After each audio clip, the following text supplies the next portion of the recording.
Hello again, good evening, and welcome to Business Live for today. It's a Thursday, and I have the pleasure to welcome you on board the business stories for today. My name is Emmanuel Abuaji Biafe. In today's edition, Minerals Commission calls for collaboration with the Association of Ghana Industries to come up with strategic plans to help explore many more opportunities in the mining sector.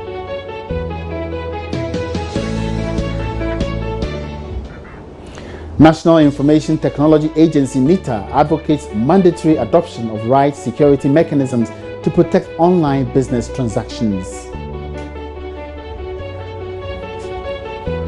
And energy experts worry about the lack of coherence in strategies put forward by political parties towards making the sector more sustainable. These are the headlines. You can always stay interactive with us by tweeting at JoyBusinessGH is our handle, and on Facebook we are on Joy Business. For more business news, log on to myjoyonline.com/business. Let's take a short break. We're coming back after this.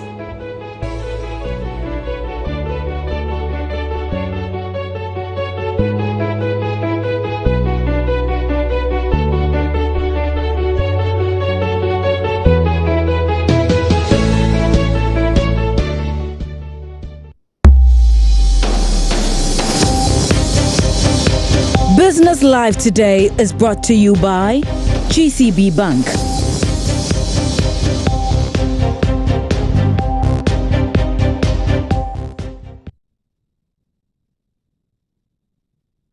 Thank you very much for staying. Now, Chief Executive Officer of the Chamber of Mines, Dr. Suleiman Koni, has called for collaboration between the Commission and the Association of Ghana Industries (AGI), the Minerals Commission, to come up with strategic plans to help industry players explore many more opportunities in the mining sector. He made a call on day 2 of the AGI Local Content and Investment Summit in Accra. In order to maximize the country's earnings from the mineral sector, policymakers have been brainstorming on various issues to help improve local content participation. This was at the second day of the Association of Ghana Industries Local Content and Investment Summit in Accra. Speaking on the topic quality and standards as the key to position suppliers for procurement opportunities within multinationals and across West Africa, Chief Executive Officer of the Minerals Commission, Dr. Suleiman Koni, noted that the mining sector has many untapped potentials. He said the plans taken must be incorporated into the National Development Plan for the country. You can't be, toying around with things which have not been tried and tested. But if indeed it has been, why not? We'll be more than willing to engage them and link them up with these prospective investors, because at the end of the day, it is our country. We need to exploit that resource, because that for me is a passionate thing. And that's one of the things I've been talking about. My presentation, I talked about collaborating with the AGI to look at strategic inputs, try and influence the National Development Planning Commission, 40-year development plan. How can we position mining? So we are looking at mining in an integrated fashion, so that it can have a pride of place, because you know that you can link it. Steve talked about linkages. Link it up to other manufacturing opportunities. On his part, co-chairman of the Ghana Extractive Industry Transparency Initiative, Dr. Steve Mateyel, said Ghana may fail to derive maximum benefits if policy initiatives are not in place. You see, when a country discovers a natural resource, gold, diamond, oil, whatever, there are certain things that you must do, and you must do them in a logical sequence. The first thing you do is what you call the national strategic visioning, in terms of what role you expect the resource to play in your national economy. Having developed that, you now translate that vision into policy and policy objectives. Now you step back to look at what laws do you need to pursue these policy objectives. And then the regulations will detail out how the laws are to be applied. You cannot do them in any reverse order. But what do we do in this country? We passed the Minerals and Mining Act 703 in 2006 and passed the Minerals and Mining Policy in 2014. So you ask yourself, all this while, what policy objectives was the Minerals and Mining Act pursuing when there was not a clearly articulated policy in place. The two-day conference, which ends on Thursday, reflects over developments and progress made since the first edition in 2010. Stanbic Bank says it is prepared to invest more to improve financial literacy in the country. The head of marketing and communications at the bank, Maoku Afajinu, admitted that many people have financial issues, which he says is a result of a lack of understanding for the principles of handling and growing money. He spoke to Joy Business at the grand finale of Stanbic App Challenge, a national mobile app development competition which formed part of the bank's corporate social responsibility. Aminu Abdul Manaf, a third-year student of the University of Health and Allied Sciences, emerged winner of the Stanbic App Challenge, which began in March. 25 financial literacy app prototypes built on Android and iOS platforms were submitted for the App Challenge, to which judges chose 10 finalists. The apps had various ingenious tools designed to help people better understand how to manage their money and achieve financial goals. Aminu Abdul Manaf won with his Zelos app. He told Joy Business more about the app. Zelos, the idea behind Zelos is to give you a single app that can do 5 core things in somebody's financial life. And in normal circumstances, you want to know current exchange rates. It's one thing Ghanaians really want to track. Business news. If you're interested in what is happening in business, you can get it from Ghana Web, only Ghana Web, and then an expense tracker, very powerful one. It's not some childish expense tracker, and then an interest rate calculator, treasury rate calculator, VAT calculator, income tax calculator, and then anything about those calculations. You don't have to do them yourself. Head of Marketing and Communications at Stanbic Bank, Maoku Afajinu, said the bank was particularly concerned about poor financial literacy in the country. One of the biggest and silent killers in Ghana is the poor levels of financial knowledge and financial illiteracy. And the cost of financial illiteracy is huge. I mean, I dare say that if we were to take a pool of the people standing here, we would invariably find more than 60% of us, or even higher, taking wrong money decisions, and it's having a very long-term debilitating effect on our finances. Sometimes it doesn't affect you alone, it affects your family, it affects the people around you, even goes on to affect the community and ultimately the country. Aminu Abdul Manaf walked away with 20,000 Ghana cedis and an all-expense-paid trip to the e-commerce Africa conference in Cape Town, South Africa. Away from that, energy experts are worried about the lack of coherence in the strategies put forward by political parties towards making the sector more sustainable. The recent power crisis hit businesses hard, forcing some companies to lay off workers. It is one of the critical subjects expected to influence voters' decision in the lead up to the December polls. But what exactly are the concerns of these energy experts? Darryl Kwao has more in this report. The impact of the recent energy crisis on the operations of businesses in the country cannot be overemphasized. This would undoubtedly require the next administration to be persistent with ongoing efforts to optimize effective generation and distribution if industry will contribute meaningfully to national development. The various political parties have each indicated plans to deal with the energy situation, but experts at a forum organized by the Africa Center for Energy Policy to review the energy and petroleum sector promises ahead of the elections felt the manifestos were short of addressing the issues.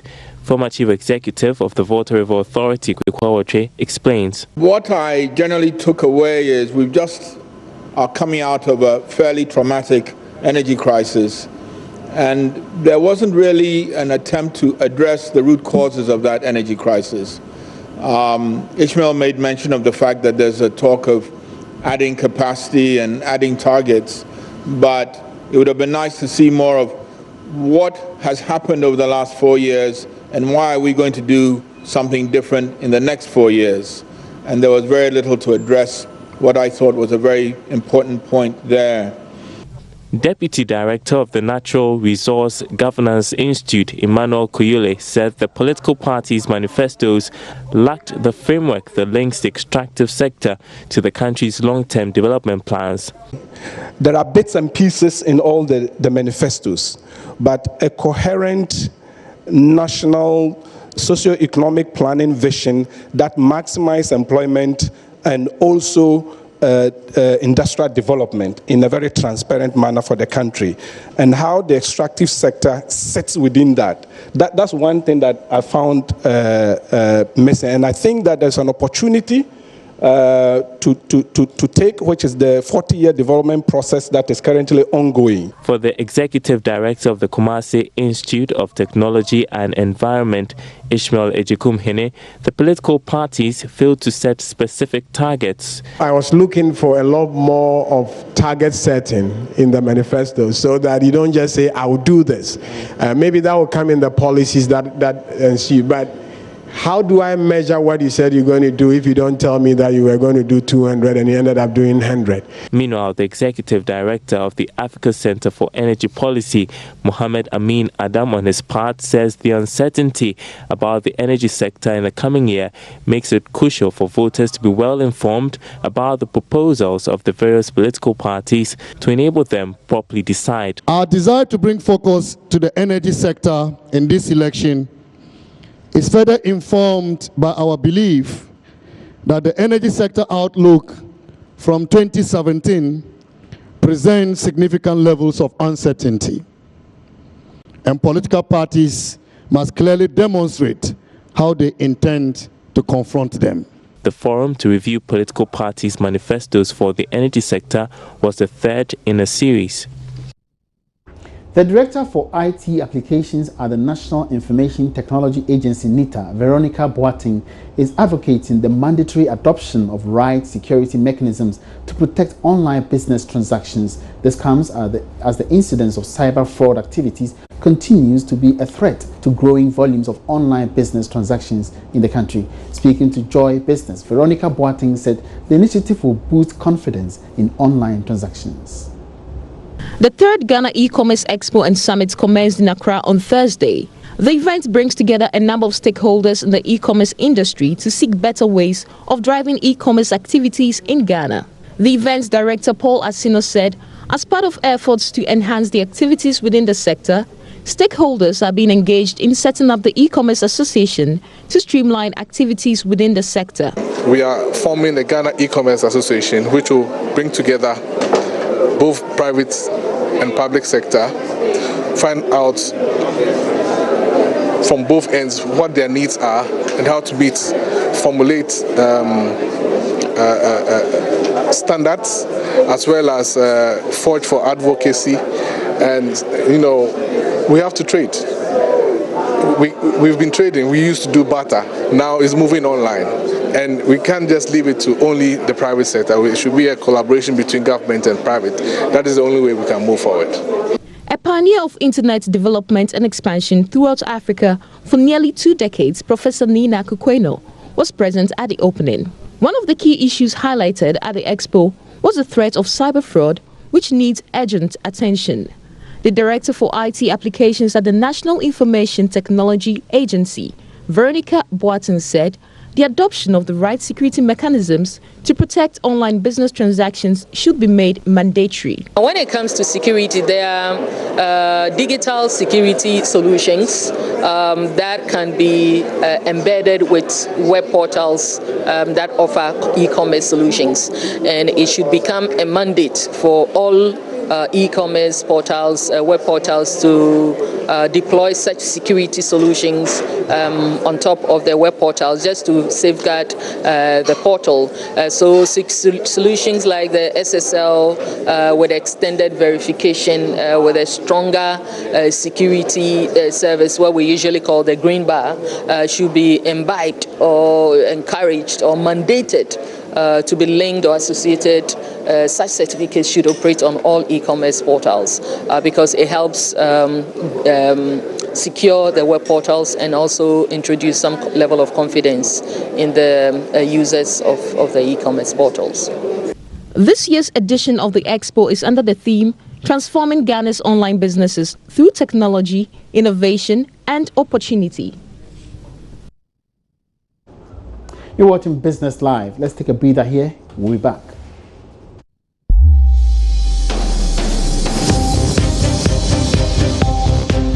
Business Live today was brought to you by GCB Bank.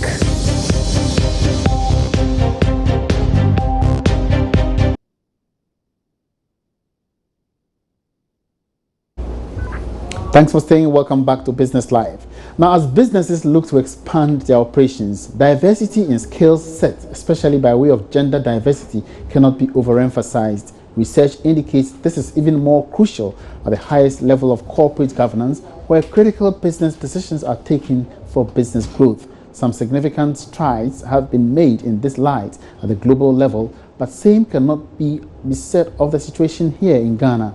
So what way out? Former finance director of UT Bank and now CEO of Phoenix Limited, Pearl Isua Mensah, says more needs to be done by way of policies to improve the situation. She spoke with Joy Business at a breakfast meeting under the theme Promoting Women on Boards. We actually have very little on policy on gender in Ghana.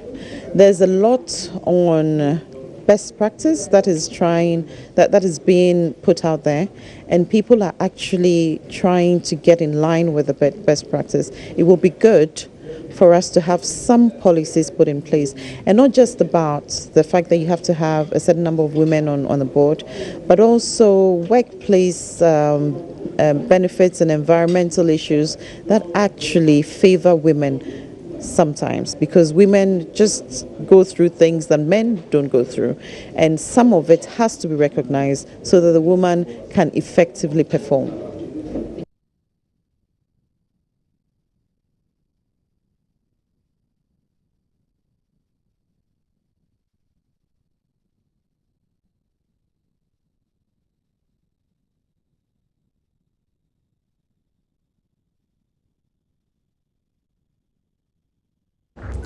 Now, banks will by next month have details on plans to increase their minimum capital requirement. This is because the committee set up to engage industry players is getting ready to present its report from next week. But as George Riafe reports, the move could impact on cost of credit and number of banks currently in operation.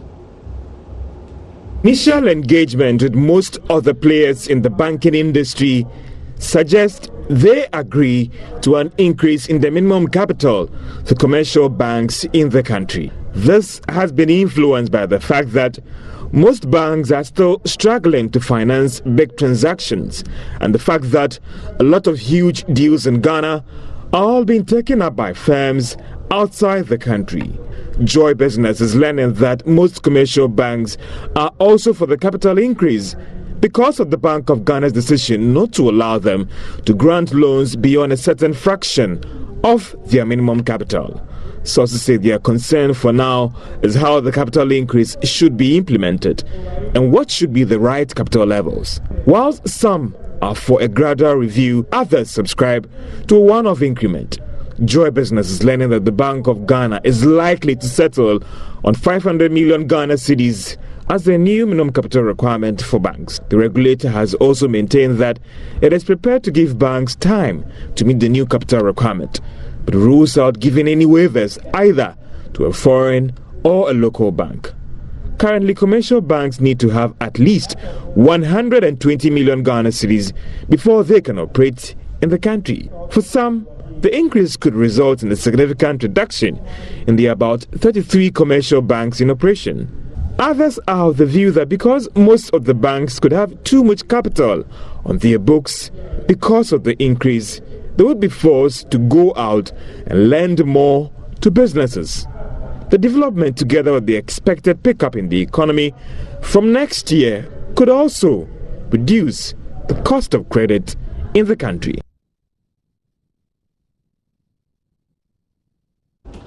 Meanwhile, Governor of the Central Bank, Dr. Abdul Nasiru Isahaku, is firm a decision on how much will be required by commercial banks in a new capital requirement will depend on the outcome of the committee set up for the purpose. He stated this in an interview with Joy Business in Accra. The But the committee is doing its work now, and once the committee finishes its work, it will make its recommendations to top manager of the bank, and following that we hold consultation with all relevant stakeholders and take the appropriate decision in recapitalizing, announcing plans for recapitalization. I'll have to wait for the recommendations of the committee that's currently working.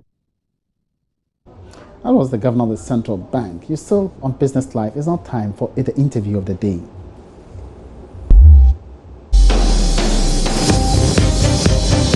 Biggest thing that's going around the world. It's a collective effort by the whole world community trying to address the impact of climate change.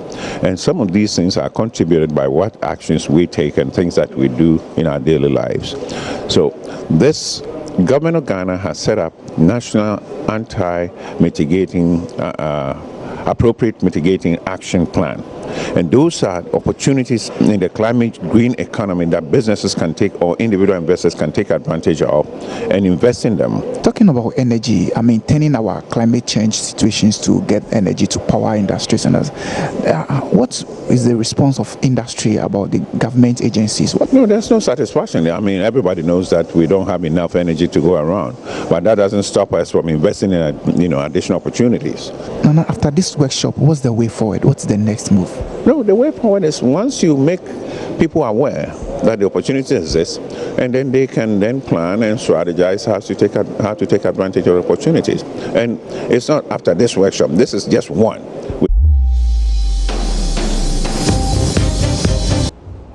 It's been 25 minutes of a mixed bag of business stories which came your way right here on your favorite channel, Joy News, and the program has been Business Live.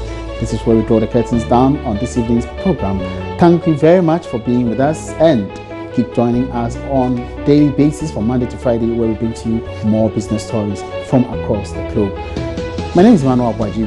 Meantime, you can tweet at Joy Business GH, and on Facebook, Joy Business is our page. For more business news, log on to myjoyonline.com/business. Have a great evening. Up next, Focus on Africa.